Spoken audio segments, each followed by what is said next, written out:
centers be be so ha ne aduasa num won mo so afansami na de edima kote no bi eni Abusia Sompa from Insam for ye bebu sasa de asam na asia ora alankojo chemate campaign team e ka chena na bi so no small boy no want me and stop e wo mo health work wa e ba so memendei ye be rum na yakwa kodi ho nkomo pa CPP amanyoko no churchofo panyine so aka sa chirasa Ghana economy no ye hia akwanchere and Kumasi Council of Christian Churches so yensam twefo nhema no pay yesre Ghana mani asantema nyina se braso se National Cathedral no ye nyina ye som ne pia Flower Millers Association shine ebusa mampanyini sente baabi economy na kwa koduru no Ghana mampanyini wa hunu bia na and video bi ahase atwakre hinke o social media so se nkoda be tete mpatase nom eni nuanua se na esua de e wo honorable aduchum mpesua so babetodwa se ne kro bia nimu a ensese yesoso so na no ahuruka sam ekoso obosome frɛ ho ma assembly members bi wonom so ebo bonkonya ne ade no ena krata tintinti bia pie monten so de asem ene wo mu I was for my Ghana sika sem baby e gina ne ma bo kukuro ne ho nkomo ewie ye bedi pa wo kasimu afofro bi ka wenom ho de deba so mo na nwumako bia daroma ena wan maso asene panyefo se aboa tete abetimi atwa so a na wodama base eye cloud internet eno a ene kurakura ye mo open internet papa cloud internet bebo ye papa Sompa nkomo nsunie nyame yadoma fiada bia ebo apono so eno no na kwaka no nsia eno achi no FIDO ene nkae ni nyina na so asene a yede awia promte baka se ebo eba besom ye ne na wie yaje adwa ye bekenkan semi eyeme akosia ajewa kwade boaten menimenia nana ya bo amalibi aboga ensemnini abuzan for ya shase de free Kumasi Council of Christian Churches wo matena ye na no pama ye nsamtwefo nsemu achechirimum ye wonhia se Ghana man asanteman ye nyina ye som ye boa na National Cathedral mampani na nadodan kwakufu adode asinani so se wo si ede asetwede amponyankrompo ne monyam no atimi awie mu de ene sansamtwefo nhemu ye koso no empanifo akuku damoa ene asofo akuku damawie bremo twede amponyankrompo de wo mo ye adwuma ena ekoye kokasa wase na maame Reverend Nana ama nyantechi eye penimpa wokuemo okasa kakra echechemu se we ne nyamanyosem ebrason se ye my Ghana eye Christopher man na ye ekotodwenem bribia ebompa ye se twede amponyankrompo ema ne tie ye sufrede a se yesi asorefie yesi dan e de ahyene ne monyam a adan ne de amanyosem ekwakwewrere mu enti asantema ne Ghana man nyina ye nyinsom na ye mpiase be na sani so de hunu ebewie peyo that Ghana has raised the name of the Most High God. That is why this battle. Let us pray that we will confess to be Christians in Ghana. God will open our eyes to see that this is the actual thing that is going on, so that we will fight on behalf of our God. Hallelujah. Do you understand what I'm saying? The battle is between God and the devil. So if you are advocating for no, know that where you are standing. If you are advocating for yes, know you are where you are standing. The battle is between the devil and God. Let us pray that every Christian in Ghana will understand this and fight for the common cause, so that we build a cathedral to the glorification of the Most High God's name.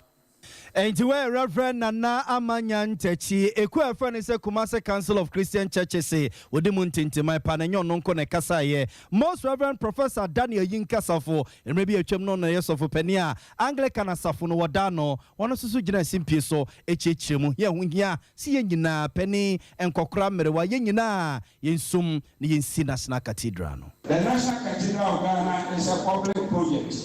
It is a partnership between the church and the state. According to the CEO of the National Cathedral, what the state has contributed so far is a seed money to the consortium,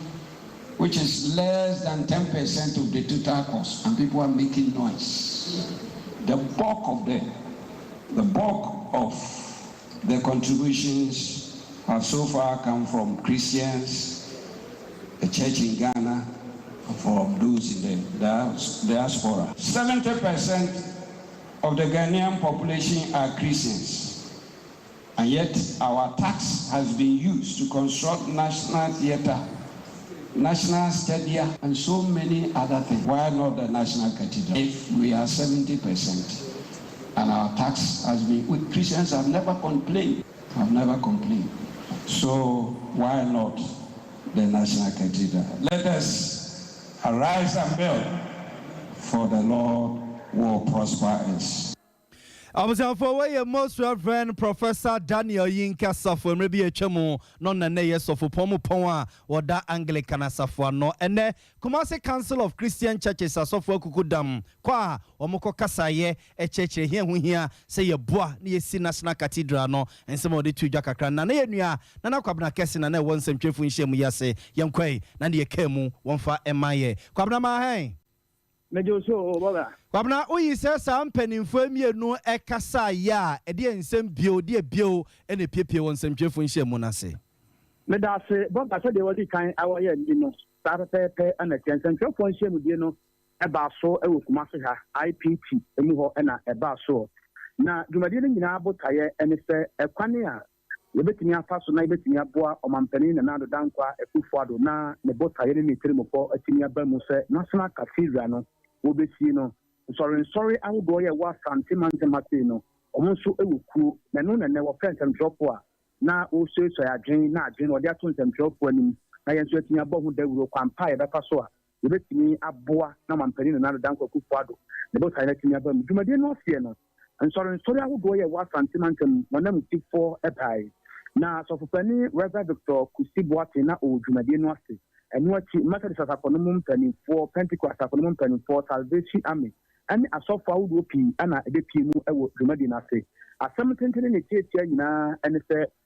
yaye nsori ya yewo memu nyina no ye nyina ye nhwe kwan ye befa so a yebetimi abo mampani na adodankwa ekufuado na ne botaye no atimi abam wo kire se so manfo be kai na omo ahye nso a afrase ne mu ena mampani na adodankwa ekufuado epa dwumadi bi huntuma na eye short code a na eye star 979 hasia eye kwan pa obetimi afa so onso betimi ayi bi aboa na National Cathedral no otimi asie ebiem nso mpanifo di tuja etrese se amanfo bi na ma ba for 23 no so na se bia wo kan nsem bi se ai National Cathedral no kura no se de na ye chicha ase no mpanifo bi atwo ho afimu a obi te sa asem no a enye no kura mpanifo a wo sha ase nyina no omo da so kuram se ba ya bibi anso betimi akoso na aboa amadwumadie no atimi akoso wo trese ni nyina no eye kwampa se ekwan ye bottle ho se ejaboso me bia no bia betimi aboa 100 cities kura no a etrese ampa National Cathedral dwumadie no eye ade so a esti omampani na do danko akufuado ani so yie pa ebiem so oto aso trese se bia dwumadie no ko na hyaste no na efe nanso duru mere bi no kame akwa efe na amanfo ya tena trese ekwan ya zempini na nsɛmtwerɛfoɔ ni bi enam soma amanyɔsɛm efafa wɔn so na amanfoɔ di ntiniwasew ɛwɔ saa National Cathedral no ho no ɛba na saa nso na botaeɛ no a yɛrekɔ ho no na yɛyɛ atwen ɛde asan wɔhyerɛ nsɛmtwerɛfoɔ sɛ asɛm a yɛabɛte no hɔ yɛnhwɛ na yɛmmɔ ho dawuro yie sɛdeɛ ɛbɛyɛ a mpo so obi aba mu abu sɛ National Cathedral no wɔmfa ne ho nkyɛmu a anaasɛ mpo obi ayɛ n'adwene sɛ ɔbɛfa yɛfidi kɛseɛ no so ahwɛ sɛ na National Cathedral tirimopɔ no ɔbɛsane a saa adwempɔ na nipa no pɛ sɛ ɔsane koraa no na yɛma no ma so dwumadie no nyinaa aba na wieyɛ ɛwɔ santimantem ha se ya na ayɛ anigye sɛm pa nsɛmtwerɛfoɔ wo no bebree nso ɛna ɛbaa dwumadie no ase a ɔma ne nua na akɔyɛ anigye sɛm pa nti ne da yi nsɛmtwerɛfoɔ nhyiamudie a ɛkɔɔ soɔ ɛwɔ Kumase no na ɛyɛ nsɔre nkabom kurowa santimantem mu nhyiamudie yɛ ɛbaa so ɛwɔ Power Chapel Wadwade a ɛwɔ Kumase a ne nua Kwabna yeda se ne nyina na ade asom ye no yeda se pa ye nua na kwabna kese ne yekɔ ne nkyɛn wabra na Kumase Council of Christian Churches for ne na mo ye nsɛmtwefo nhye mu National Cathedral ya ɛna mo cheche mu hia hunya sɛ me no mie no nyina ye somu na ewie pe yosense ye de ɛbɛyɛ politics ye Nana ya jantua ya panyipa ya wachocho dema CPP amanyoko no sane yɛbɛyɛ na dache wɔn mu hia nkrata wɔn nsabetumi aka ɛna wɔkyerɛ mu sɛ wama weyi amampanyi na danko akufuato wodi ani mu no ohia kwankyere mampanyi hia kwankyere pa se ya kyenetena ho na yetu ne fodo na fa Ghana economy ne sanse ba bia keka kɔ no ye hia nkomhyani bi hia sofo bi anase mpo no wo bi a wo yakonfo so ba ba se o ma Ghana se economy ne mu aye den enti wo sa ban no wo pa ba bi na wo fa wo se wo hwe mo pa no a enam se aban no ntia futo ntia menne Ghana ye sidi ne da fam kura ye ntimi so nyina ne na so bi wo kwa wo kan wazi wo ye mpanyfo mo te so bibia koyie masofo amefa ye enuoma ekokoyie wo abra wo kwa ground so a wo manfo won wo mo di dwa adrobafo wo bi esu so ma Ghana mu aye den na so aban no nte eno na wo koto asere mampanyi na do se wontia futuo kakra na wonya akwankyere bi senke betumi kura no a Ghana fo nyina wo modwa na wo bia fa na dwenkyere mmara se wo man no se ne wose toto no se koba no sa no wo man no betumi agina yi papapa ama mpontunwuma atumi akoso enne wade achia bia dwumadi so ye o man ne ya oduboache wo tena na dwamu no eno ne madam yi edi nkomo Yenina yehwe nkratem ne ye mpensempensem ne yehwe economy no se ne esi gina ya ewo no na ye wanimdiefo a omoso atimi ayeden aboa nyansa eni nipa ba akutirim nyansa ewo biati Ghana so ye nyina ye dia ye won krofo wo ho a omonye MPP omonye NDC but omo onimdie asema esi nye this not the first time I esi ebi esi da ebi si ye no ye kwot team si nkonya na ye de ye toato adwene there's nothing wrong with so economic dialogue. There's nothing wrong with say bibi nkoye no akase mihiamoa. Eno no nkyere say wa feli. Wo feli mpa intidien. Ewiase Nyankopon kra ye den o feli wo heaven. Bo nipa no o feli ye. Enso so odi bibi baya di Yesu Kristo ebaye ma ne be de beje ye nkwa. Inti no failure enye bone. Wo feli ye exams aye feli. Wo feli outimi ye reset. Na o pass na akọ anima. Wako anim no obi anim se ne ye ya woduru ho but inti eni se abanye ne dindindin se won pese obi abehu ne nkrata mu on pese obi abehu de ekọ Ghana ye nyina ye dia so de ebe free ma ba no ne se ebetimi a kire ye kwan ebetimi soso a kire ne emem nsem bia ye keka se maybe covid fan wan hweso ye ebi kwa na enya mismanagement ebetimi a kire ye se adwuma bia wo ye no wodi sika se na ye yampa ebi ade wo kan na yampa but uhia mmoa wo ti ase enti de mfa so die bebre beba ebetwa kasakasa bebre so ebetwa niema bebre so na ebe ma adwen foforo so abem wo ti ma se ye se government nya reshuffle wo se ne nkrofo no ya ade edi na che so mo ya because ye ni sub de ye hu de entesa but maybe ye economic dialogue na se ye chiechire mu obi foforo begina ho kase o ampa aban no ya ade ye beji atum because ono akohu enkratem ma aban nye so no nko an nyansa woni tirim nyansa ewo obi atirim nti mra so se ye nyina ba ye kan ye hobom Ghana ye man Ghana ye nyina ye dia Ghana ye man Ghana ye nyina ye dia nti drum be wo se so adwene na ye hwe kwampa wo man ye betumi dia fa so wei aye chochofo panye de ma CPP amanyoko no madam nana ya jantoa Abusuya eguso eka mo se Sompa 93.1 FM ye wi aprem tebre kase na nsa no be bia wo bia na eguso a ede mamuo no wa dwenche no nsusu mo amode amodi ka kan ho e Facebook ne mamu nyina makwa aba wa afi na nam kwa mu kono e Sompa 93.1 FM Sompa 93.1 FM uduro no ma na like na wo share na do dwenche no nsusu no mo bia bia no eguso a ye be kase na mamuo no ye be kenka dia mamo mo so maka ho e YouTube nyina no ha Sompa TV Ghana ye mo makwa aba onam kwa mu kwa Sompa TV Ghana no a o subscribe na de wajenche no susu no mototo no yeguso a ye be kase no mamo no ye be kenkan de amamo moti eka osunyane ne mpotamu a Sompa 98.9 FM Sompa 98.9 FM yento akase no so mamo na ye mfom nko so no kokoko mpipi amanyuku num abusia na edi asam na esie na owura alankojoche matene campaign team kache owura Henry na naboache a no don friend say na bia we national organizer de man mpipi amanyuku no say wono no small boy no wontimi ma eme kanche owura alanchemate campaign team say memene da ebe omo health work na eba so no wo stop it no wasi ho kwan abusia ne say nra na chochofo pene de man mpipi amanyuku no lawyer Justin Kodia from Pom one MPP amanyuku mpenfo ede krata ba bonte so matete say Yankopon ya dom na katrema da bodwemo jedi mafusa na ni antete nkabone bia memenda ebe owura alankojochemate ne campaign team ne namfofo edomo edi na chie eye health work o kumasi abonte Abonten so e de atwedom e de ama owura no na no na lawyer Justin Kodua Frimpong ene MPP amanyu company for che say saa de na wo mo e ba be no etia party ne mra etu wo mo show mo se nani kina ya wo mo enyan saa de na busua ye ni kan kotie Justin Kodua Frimpong enkomo a wone Sompa FM nsantwefo di ye echeche mu ne entia on the office say sa health work na eba su Kumasi memendai e wo se wo mo ejaye your call for sorry about Thanksgiving. The national Nasara coordinator make comment via me feel say na in trying to honor mama de anti so catch your biasa small canon say be enya de be boa party no yes so me original chairman so make statement via na o chemu say there be conform mo share ho and na canon so ka to us mama ni share ka say there be me say no asem no okay boy and say now trimati say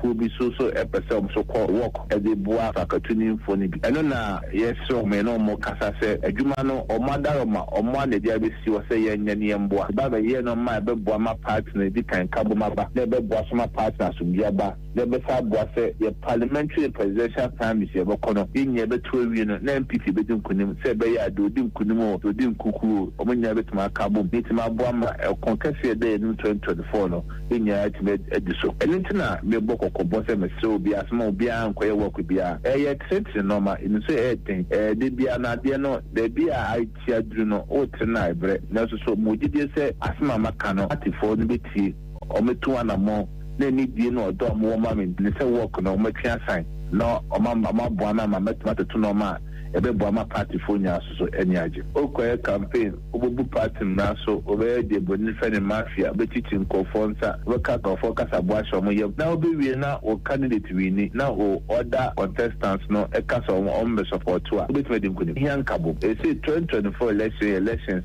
e Sompa ye kasa breaking the 8 there be 18 breaking the kwa since 1992 party be about 8 years you kwani e say be say 12 years 12 years na no na na about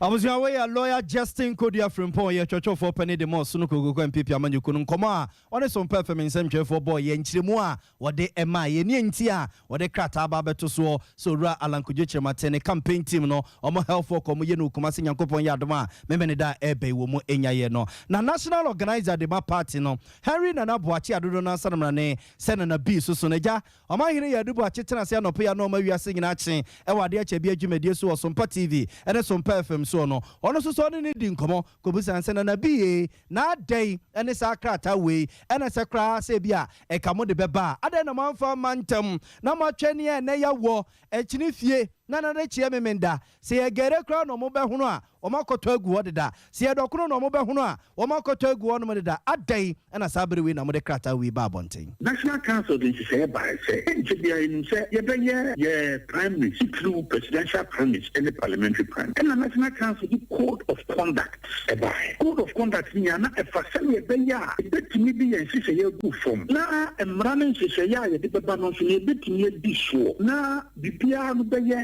fair, even platform for everybody. In the area, Justin Frimpong could be on the secretary. And also, Kata, the team on the Hono Clamby. Or say a boarding fair, a Ashanti original chairman. Now, no, not in phone in video, be an EPN or say on the chairman again. With the chairman, after the DM from now, yes, a code of conduct in the regiment. And in any answer, and yet say, a year could be so a walk Ashanti region. You should Asia, no more, no more butchering cook now, man, and keep Kumasi Mountain. So now, what I assume. Say, on the air project, a prospective aspirant, a chief Alan Tremantin. The question to the Casa National Party executives, any edge of one near one. Now, let's see any edge of one is a beer, fire on name, a code of conduct. No, my maybe extra. So, we share code of conduct. I get the buy. Now, we share a year portion, 1C, the code of conduct. Say, members, supporters,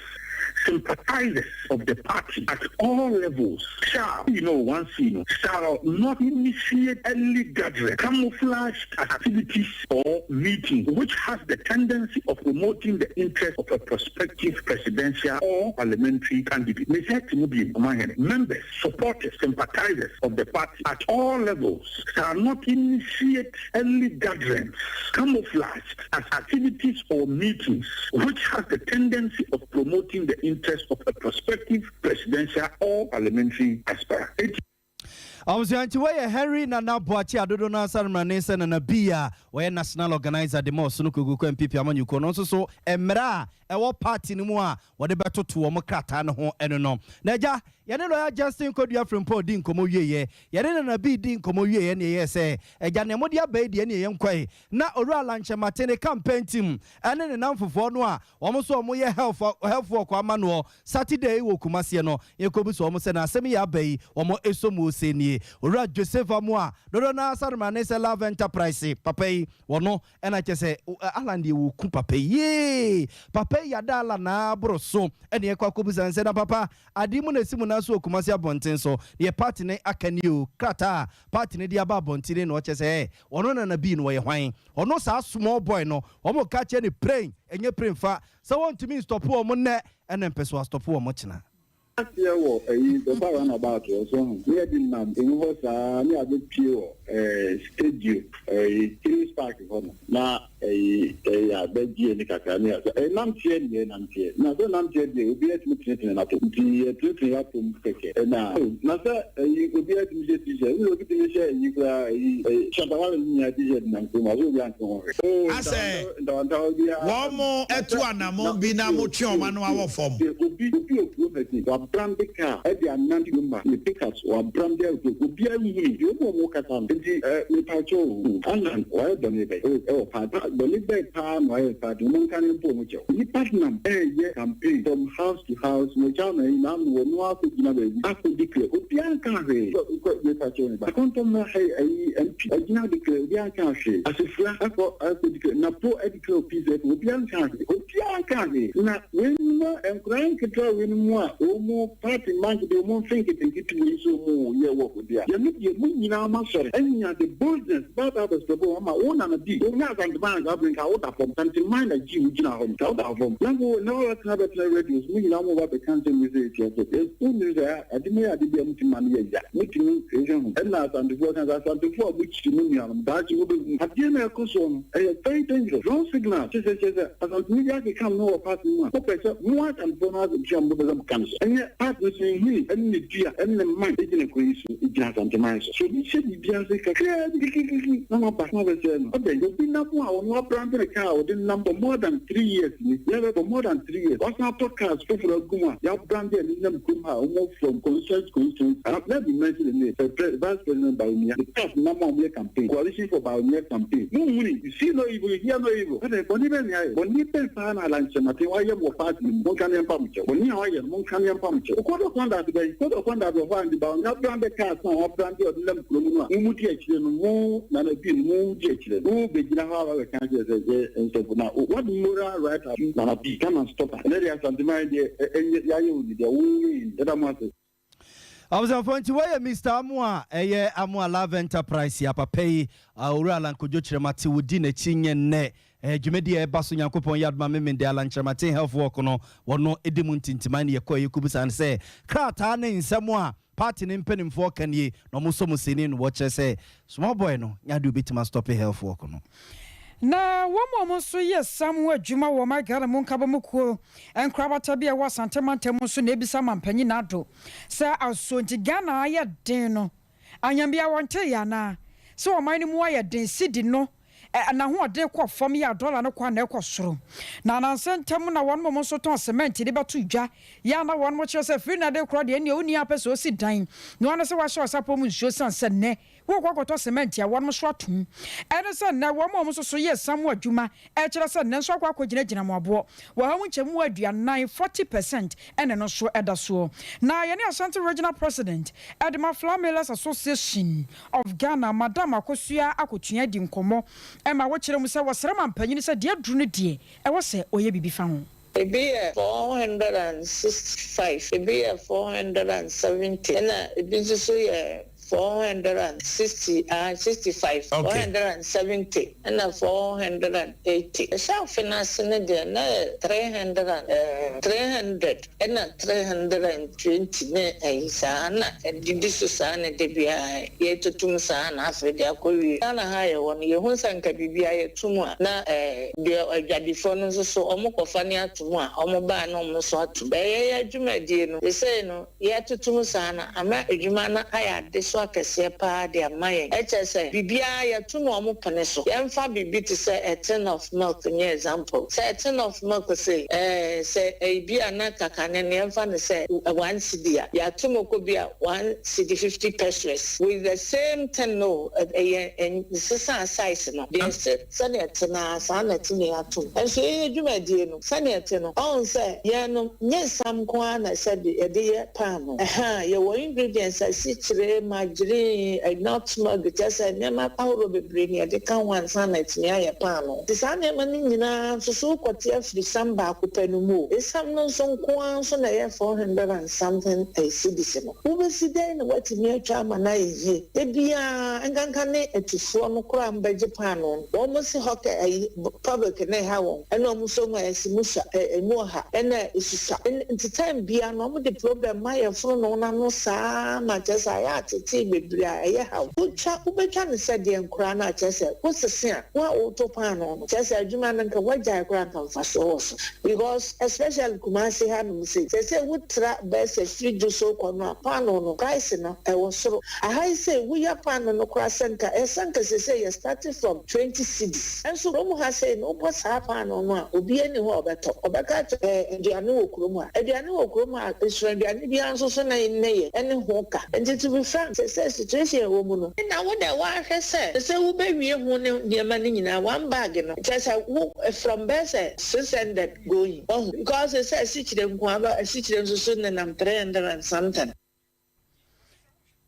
Abusiafo wei aye Asante Mantemo president Adema Flour Millers Association of Ghana Madam Akosia Akutua. Abusiafo ye guso Sompa 93.1 FM ye wi apram tebreka se na bia wo bia na ye guso a ye de mamwo no sauti anka osunyan ene ne mpotemu ha Sompa 98.9 FM Sompa 98.9 FM bia wo bia no we ye nsem ko twiko brema ko bata e de akeka se ani a yasem kroje de mamwo ye nto so ye mfam nko my Ghana yesika sem no ntutuemu na no na ekobi yesi from se fechefo e de betu dwa so my Ghana ba bi egina o yesika sem no ntutuemu no enkoye e mase so mo de yakwa akoto si na ansa na omukra na beba bonte no na yesi e frankrofo bi so standard empo na omo so mo de abakra de na echekuri na eno na so mpa fam nsem twefo yebusa se ba bi a saa wo mu a wo ma bere sika sem no ntutuemu ekoko awudo wei wo mu susu Ghana egina no ɛdeɛ na ɛpakire ɔman yi ɛdeɛ na ɛpakire aban no yɛnkɔ amaso yi na ɔpani Samuel ɛyɛ Gamali ɛyɛ Gaju ɔyɛ senior ɛyɛ lecturer ɛwɔ University of Education Gbedeba ɛbɛsika sɛ no ntutu mu a wabene mu paa yɛne ne nkodi ho nkɔmɔ bra same good afternoon o good afternoon o me jimuso na me chiam ye tiefo nyina ejo so bra same sansem wo ya fetchefo edi aba batudwa ku ahodo ma benisika sem no ntutuemu grading a wo mo ede ma oman Ghana no edi ade mo ma bene wosika sem ene ntutuemu no edi ade pa na epa edi akire oman yi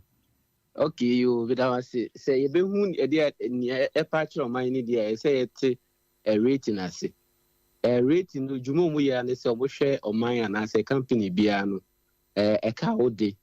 ahoden awo a ode betu eka na ode no na se ye hwe dachi bia ontutu ye usika nsem tutu ye eni ahoden awo a ode betimi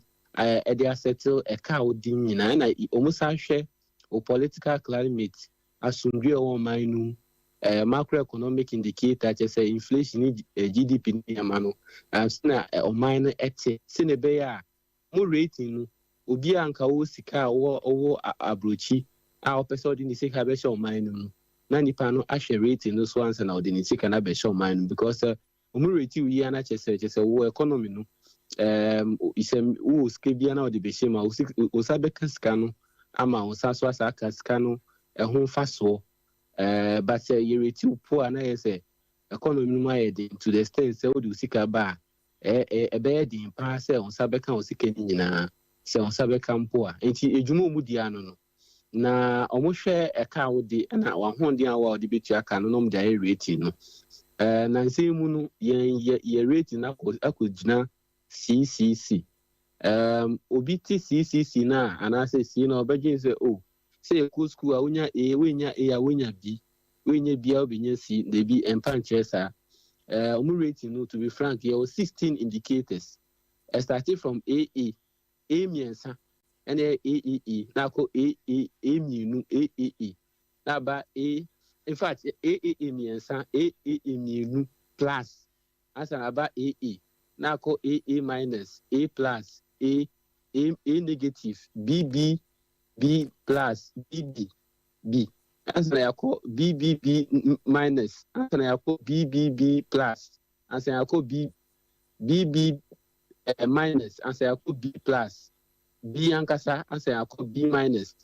If you are I call CCC, if it's CCC, now I call DDD, now I call DD, now I call D. It is a share rating ankasa Ghana, a Caribbean sapena, Uji Ghana cry, Uji Ghana any ye cry. Na bibi omudi atu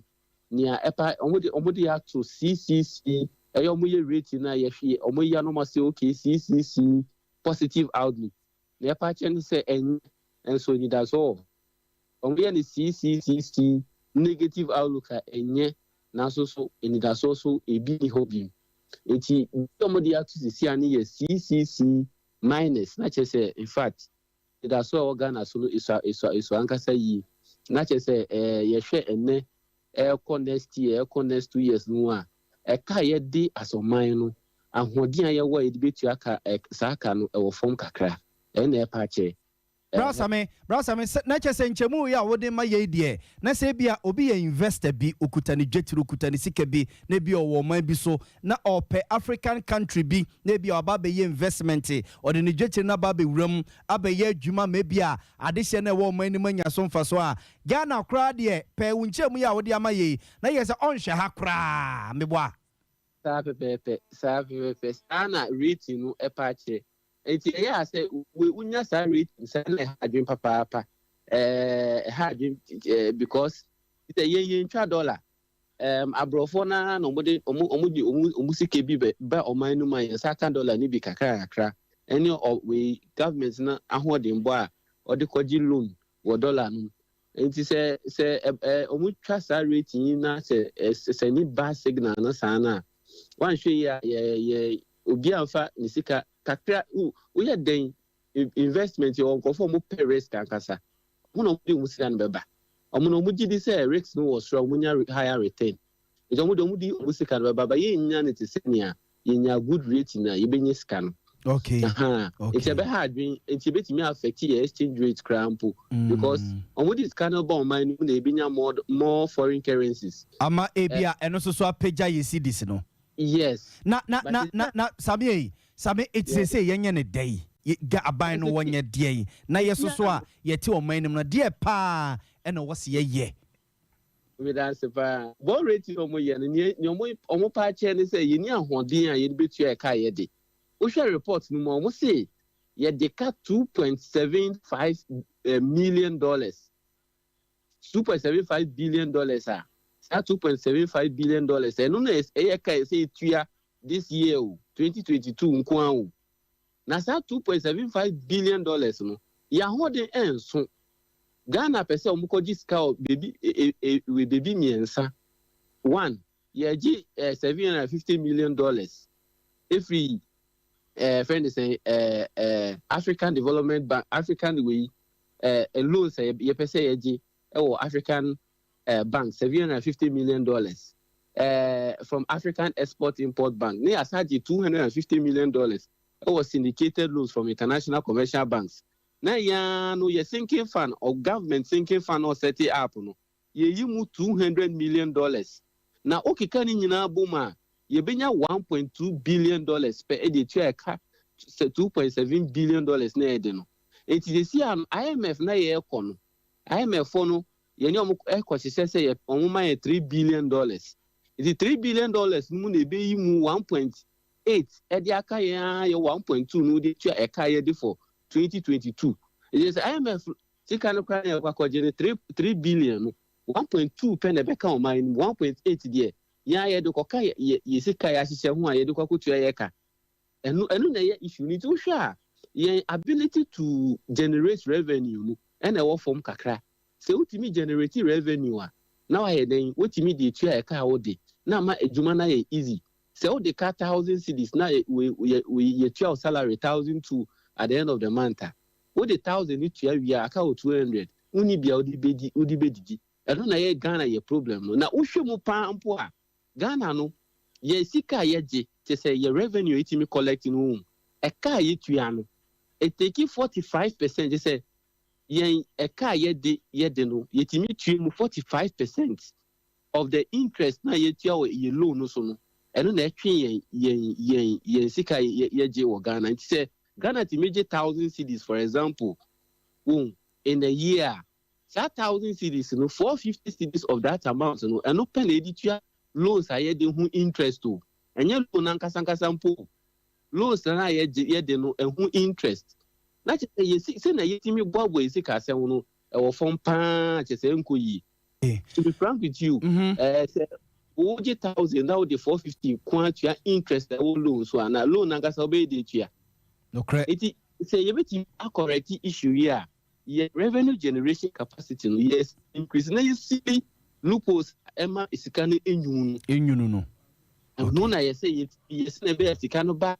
You bet me more money to retained by government or with media here is a way. But in the short term, no one. I might not take the right step by going to see IMF. In fact, Oko IMF say rate agency don't say yes. What who say ultimately Pesika financial mine and wako bi ho a wo pese nipa no boa na utimi editia wo kana nti one ye IMF aye kon ebetimi aboa in a way because e be signal say ye wo emboa bi e wo bibi a eba so me ye da se papa ewie de wo de ye ne ye listeners nyina ku school a chechire mu ama yate ye ho ase pa nyame nhyira o bibia ne eguso adi nkomo ne duru ba bia ne ye be se hia ho a ye be sa ba na so bi ye da se pa wie yo azafo opani eye Samuel eye Gamali eye Gaju ene na kwakodi nkomo no papa oyobi a wabene wo sikasam no ntutu mu osaso ekira de e University of Education Winneba Ghana be bi sikasam gina ene yekobo ho tu mai kakra no na another due was Sompa fidiem ho na nya sam keto akora empanyefo achichiru ne ani ntina twotwo woro won mo esoma bodje sentu adonkwa ye mu nkoda mu mrewa mu mpanyefo ena cheso bebo dompem e wo Sompa fidiem wa na abusuafo mo ma Facebook na ma hwemo ni so ade chese enne no akasa na nuoma anika na ese fepa na nyina na ye panyipa ba kwa wono akasa wada so dayepa aya Magdan wono na ya no dia ora Daniel Makole wono na ba ya wone wo man ne yodubu ache betwetwe nkomo wa Brana Sports dwumadie ekoso ne nyina dafa dwumadie sonko a wo mo de agu akwan mo se wo baba ya de aboa Ghana mpuntu na wa bra nkomodidie ne nyina ko na wiye no ene ne Magdan entrepreneurship judge sonko ya wono na ehwa toto nuoma e wa dwumako ni mu ora Simon Chana edi nkomo eno achiem se hwa wa tu kwan na so ma Ghana de wo ba ye ne wo hu ye so bi da ne nyina ne ye se mabunu a wo mo papa wa ni suade hunu na wo mo ankasa wa akoma paso mbetumi aye adwuma wo man mu no nyame no kwasem ni wono ankasa obeduru ye ne ho adwuri ni ye papa ya sakobasa Ghana mpanyimfo etumi aso maburu mu a wo man no ankasa ye wazo yi. Dr. McCauley is speaking about his life, his experience, and how entrepreneurship can be an opportunity for young people to build careers and change Ghana. And then also with the Magdan Entrepreneurship Challenge, we're filming the second TV show at the moment. And each university is getting the opportunity to present 10 pitches. And the best of the pitches will go through to the TV show. And we recently had UDS, and some of the finalists at UDS ended up on the TV show, and they have gone through to the next round. So I'm hopeful today that the pitches will be amazing. I know the KNUST incubator is presenting some of their best startups, so I'm really hopeful that we'll get some great universities, graduates and startups.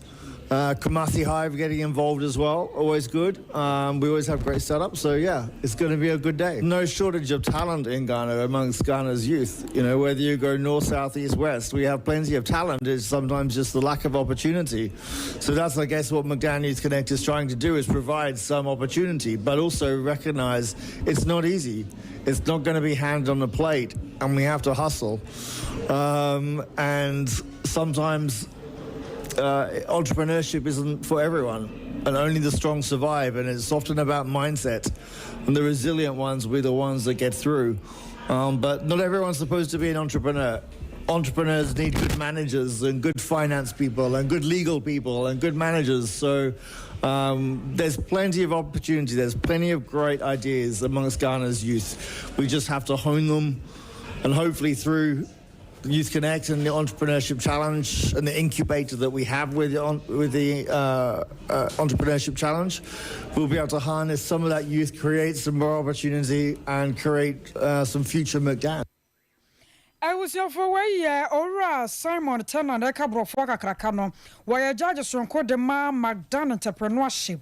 and I test a watcher and some more ediatory. I was a friend from free McDonald's and semi when you from to France, Phobia and when them from Kumfi Mantum near the Moko, as a Kumodo Ben Braco about on Pesasna, a bank catch a penny or honomo, Yera Lawrence, Educia, Esium, and was Regana Madish, Sayania, Titiru, Cherian Poyam Crumpo Israel, Adomye, Atu and Sam Cacrano, Siena. Na kwa baby didi dem no sie so mumu na ya pege o mapapa wo no a enkebebo pa o de san so metu jawa bra na ne mpesua no so ese kumodo ben bra kwa bato mpesua so o mo na kwa baby didi dem emu akakra wo sa assembly no e de ma wo mu no wo hwe etiatia e de ama wo mu nipa bi ahemboa enti mimi so se brebini especially nuanoma the persons with disabilities no or say obi biara ejitu ni se won asitinem nke betuma ye obi biara enti yehu won se what say yankasa yankopon ewo botai binti a yina yete se dia yeti out of the list I chair no the last time metumi visit about half of them.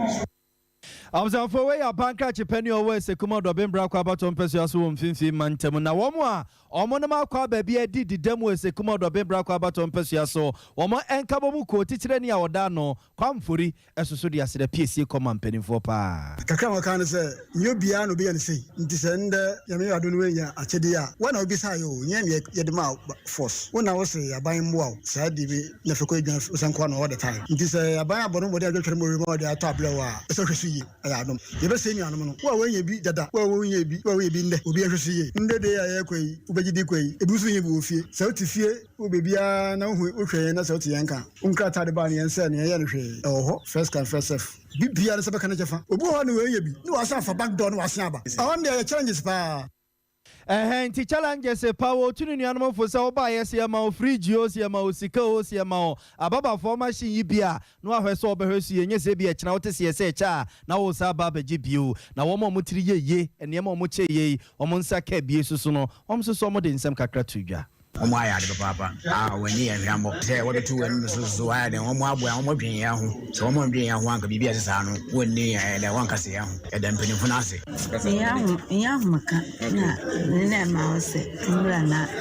wo mame dia me de beye adwuma me bi ataduane adi nti onya ade a edi wo me da na se ya freezer asema meka kire abana ni mpeni funa se omo aya de papa se wa dwen ya ye ni bi ya ho de be I'm say pet media ice block atom issue and I said drinks be na met media shimuna na yini mako said the bear Mr. Beckham no tell me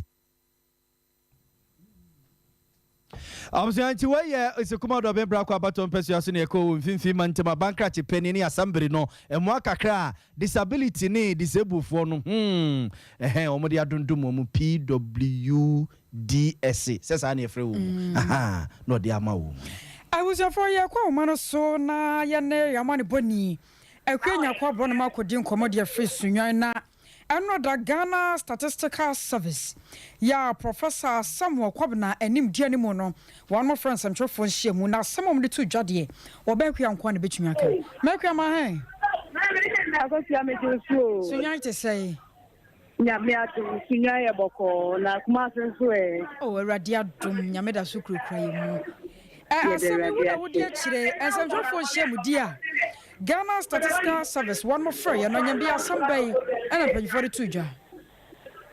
Yo, and rather Ghana Statistical Service, boo, a contrary, you can't say.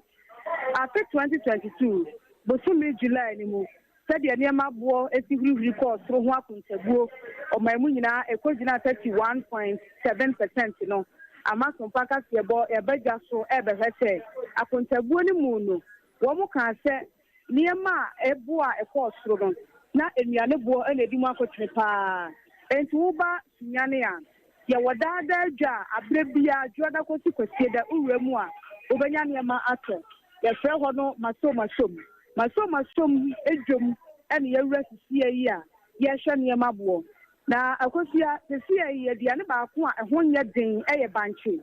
But dear, a friend and Yamea Duman Shoguka Crano. Bodia a bank a crank a crack and see banch will do. Bodia and Suwa Hoka crack, and your pea.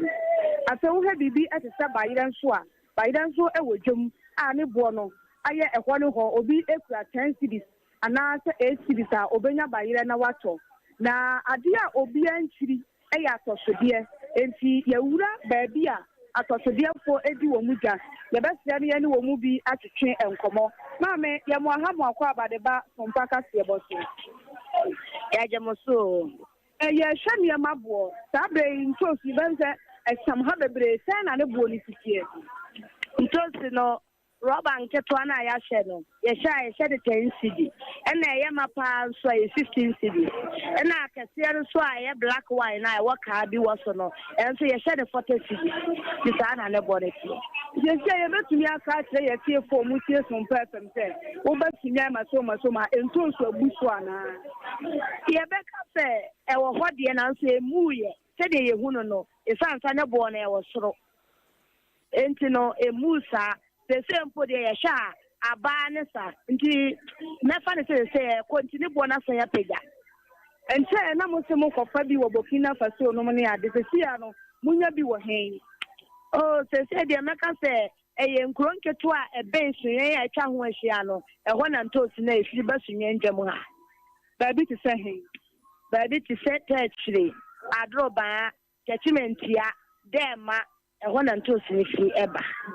That's it. Miami, your mammy back on so any como. Na mammy, your Mohammed Aquaba, some person to you, Major Mosso. Again, if you are out on my summer somehow. The tongue and toasting Ketuana, a friend, I do a day there. And no, so a man for pepper. Now, and toasting to say, a quack, and see a tea and saddle. You're born 1 city, 2 city. Now, they say, and toasting a air quack, you know. Yes, say we drew bear when we could grant to him so a best equalize and say a bubble, my dear be also a pretty bomuno, a ya a qua and crack. And since he said, who sent to no, a mobile Munyana to send you last week in net, no,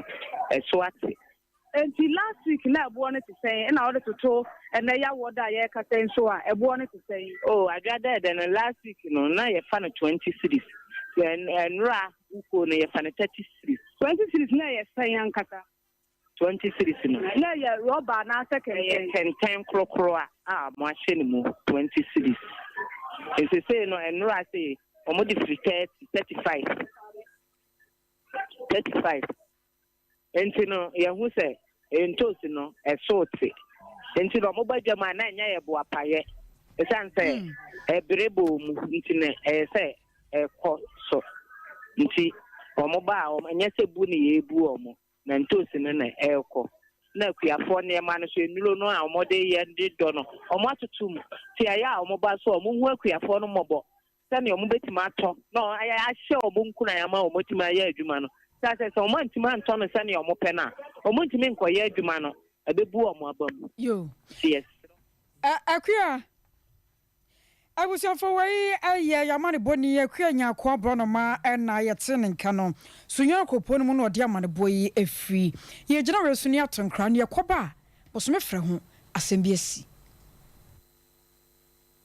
Ghana had it, open internet, papa, a smooth, a fast, Bemoya dia bia with Speedia, a Cloud Ghana internet, and from one baby ocean, say a new site and a rural area, Cloud Ghana chow internet nituma, said demoeni, entertainko, nani speed nenswodia, woo nesaso da, said jumem, if ye, anabe bia here internet biadie, and no ane Cloud Ghana internet, sa santa memu hankwana wadia, wuni how cra, Cloud Ghana and Kwana Ghana. Ghana ha o provide internet connectivity and twitwi ne mu ntwitwansi. A dem say smooth. Dia wodi ebia a content term so dem out. Say Wi-Fi and now hotspot deployment, CCTV camera installation, IPVT installation, net surveillance, digital security locks, and a web hosting there. Cloud Ghana internet service in Kwana and Uhamo. And phone ne baby a Cloud Ghana a chow tuma. So demo any speed ne dear as soon as so as Subimba Ghana had that. Simple when ya how beer. You provided 24-hour support. Demand ye mrantiano wo freya near Drew Hoda dada. Or how beer send ye tibia. Ya son no the amount. What to me cost the internet net did you make the beer would be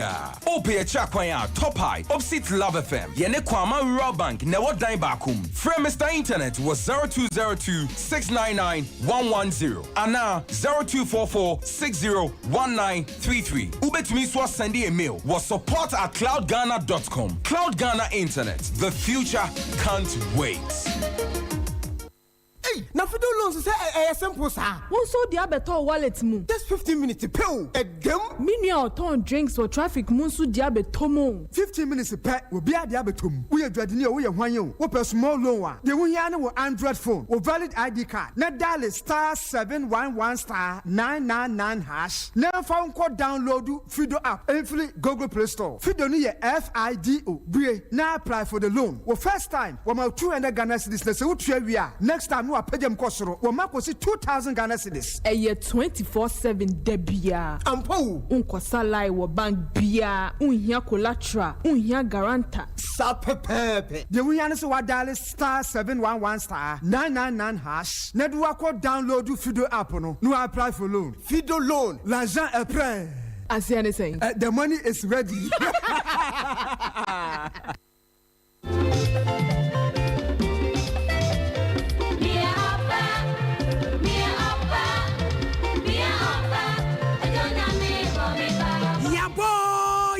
Sompa nkomo abusuafo moni me nyina be ya dwen se enye nipa nyina na sasem ha wo mu a wo mu wakukuduro betran radio so beka wo no masem nanso asem no se yensa ka dia abedwafo ne arefo tiefo ye de anim die be sesa adwene na obi nso ho aton sompa nkomo yese awade bie ni wa aseye bible say na obema ni hu oba no wo se a me honam ni na me dompam dompani sete sadia adan ne ware wi a na yesi akire oba ne wiem bema ne wiem de friend is the cheating no ye be ready ye deba bible say obema be jane jaho ode ho ba akofam ne yere no ma ye honam kro na fe aden ene ye wade wi a obe ye japade ani kuni bema ye japade ani yere nim awade mu kwase abuo ne nyina ye be hwe sompankom ye de ye se asemu bia fabre ye ne ye tiefo ne abedwafo no bedi ama enti hia me ohini ni amakranche adazoa sofumami premaini e wo sompa 93.1 FM efiada we enumre no 9 kopro enumre no sia ye ne ntire ni akokro bete ya o minimum awade sisem ye be kyerɛkyerɛ na wawade no ebeye yi sompankom ye se awade bie ni wa aseye na wawade be se ya ejina wo so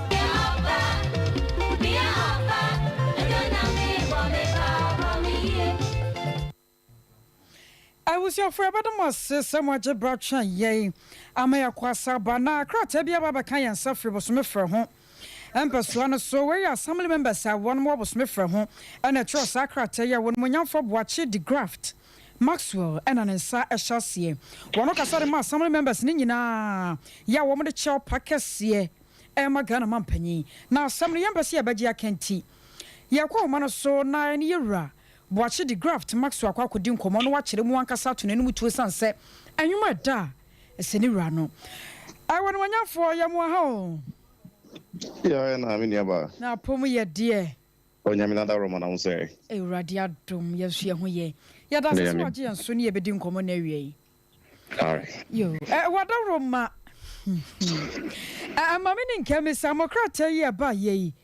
enkyeremu awo mu na sei boye mu kakrai I mean, about medicine, I'm in Jackson, could you more for you know, it's been an anomaly for a month for mobile smith home, non toilet area to be precise. The change, and I say, for best 2 months in the smith home at the identity from Baby. Then I say, yeah, in this year,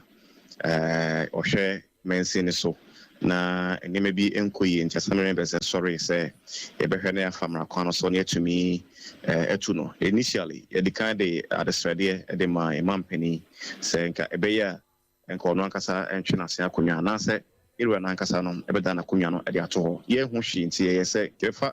amamra kwan so na nka yɛtumi ayi n'ase akonnwa yɛbroni bɛka sɛ vote of no confidence ɛno mu ɛna on the 13th of July yɛkɔɔ assembly sɛ yɛkɔakɔyɛ saa dwumadie yɛkɔwie dwumadie no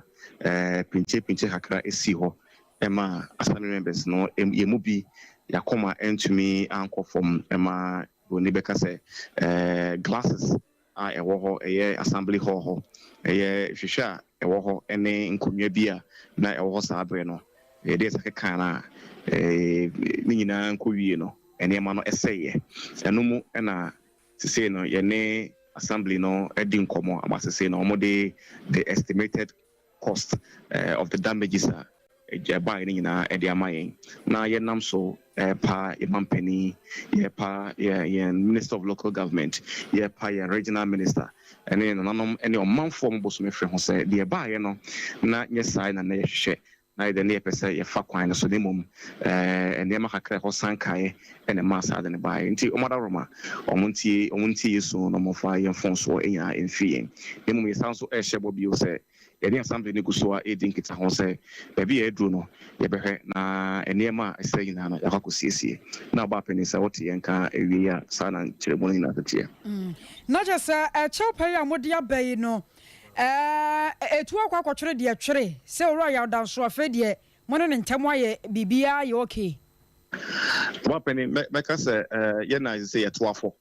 anamoa ne yɛtu a ne yɛnam kwampa so a na yɛtu no obi bɛka sɛ we had a genuine case then so kwan ɛfa so the latter part yɛhyɛ aseɛ no nyinaa no na yɛnam mmara kwan no so but the latter part no anamoa yɛtuiɛ ɛna ankwankɔ wie yi a ne sɛ nti ɛde saa abrɛ yɛn ɛno mu ɛna yɛgyina mɔ fidie so ne yɛde kyɛw pa ɛde ama wɔne bɛka sɛ the stakeholders ɔmo matter in this case nyinaa na ɛno no sɛ yɛhwɛ ne ayɛ ɛde afiri hɔ ne yɛyɛ nsiesie no a aba no nyinaa ɛde afiri hɔ na nsiesie no a moba bɛyɛ no ɛbɛyɛ sɛ mo sɛ ɛbɛtu yɛ adanso biom anaa asomdwie na ɛbɛba bɛkɔ mpɔkyɛ nsiesie no a yɛyɛ ɛyɛ the glasses a ɛpaepaeɛ de nkonnwa a ɛsɛeɛ ɛno ho asiesie no sɛ yi that is our proud motive now nti yɛhwɛ na yɛayɛ ɛno no afiri hɔ deɛ aka biara deɛ ɛwɔ yɛwura mampanin ɛne napamfoɔ nsɛm na kyɛ sɛ wei na ma abɛmboa aba meboa deɛ yɛbɛka no nyinaa atwa toɔ no sɛ obi ka sɛ mpanimfoɔ ka sɛ biribi akeka papa a nka ɛnyɛ grɛdɛ anammɔntu a medi kan ka sɛ yɛtu no nyinaa no na yɛ kwan pa a ne yɛnam soɔ sɛ yɛn so mmerɛ a ɛbɔ yɛn ho ban wɔ assembly no yɛbɛfa so no yɛatu na yɛahwɛ sɛ mpontuo ne asomdwie ɛbɛkɔ so wɔ abɔfomɛfo ho that is a substantive issue and no deɛ it is somewhere but currently what we are dealing with the ɛkasisi a ɛne baabi a ɛkɔma yɛ ho kɔba asɛm kakra na yɛatwɛn so na kɛwɔ sɛ nka yɛde kyɛw pa no koraa yɛdɛn ɛba dadaada but na yɛhwɛ ama the estimate a yɛwɔ sɛ yɛde nyinaa no yɛtumi ayɛ yɛde nyinaa ansa na yɛde kyɛw pa no atumi aba I think say about one or 2 days ago, and I answer the estimate as I say no. You so chere amansan say o meboy na enema I can say o say fixing and yenko fixing na bibia etuntwa. If it happens afterwards, what will happen? And only the na make us say German penny for. Ye said ye nananom ene omanfo de to me ehye ensem sie nko gina oman nemu ewo bosomefre ho assembly ne nyina oman nemu en defend wo mo ne emprimpuntu mfamere omo no saa na mo na omo soma ese nkoye eno an eguso a yetuo ti se wo kina bi no if se omo san so esoma ye kwan be so biu dia ye ntimi nyina nanom ano enwo fom ye gina ma omanfo no ye nyina ye ne ankasa sebi ye dinimu na say yabusua mu demi nemum omanfo ndi ombeka say yenhwe na yentu anamo no eno ne yebenam ojo kwan so ene emra kwan so ne atimi aye sa pepepe eno na yebenam ojo kwan so ene emra kwan so atimi aye na sa pepepe wonobo yada se oje enso na wi nyamenka won so ho awusuafo ne ne bon komo ye kasamafo de ma assembly members are one was me friend who about on person so you're watching the graft Maxwell and I watch your more say one the chow packers here Emma Ghana Mampany now so far would run you na ye be ever so none my info ya one more I was me friend who you so I was in fact saying in CA na Kokra Mafia series in Edia Sedema or my YUC One Ventures ne Tarawa Media na Kabo my de Bremo or Sompa TV so na efe papa efutu mo string na no na wo fabidia to kutu dwum wayosi wom akabeneza wom kwakumenu wom komfo kolege wom a he ne fenti no ewu yi se ye ni Saturday 8:30 kosi 9 no a Wednesday bia ewia no mienu kosi no mienu mpam ye se twam repeat wo ho me so person sponsor ana so pe hunche mu bia ya frɛ 0249 942842 0249942842 sponsors na 21st clinic here ye sciatica expert ya so asene bi abe herbal clinic so no e bayare nom ne ade a wo de oni problem kra ko ne e beboa extra comfort mattresses no ye foam no da so a onko so da ye fon na medima for herbal center so no ye the time e to yade no wete se de ya e be dwan de free ne paduanum fido se men kan kire se bra na beje bosia fido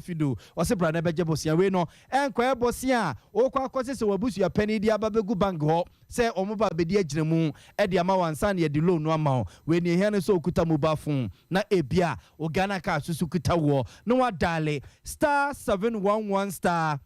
999 hash star 711 star 99 hash na je se enwa no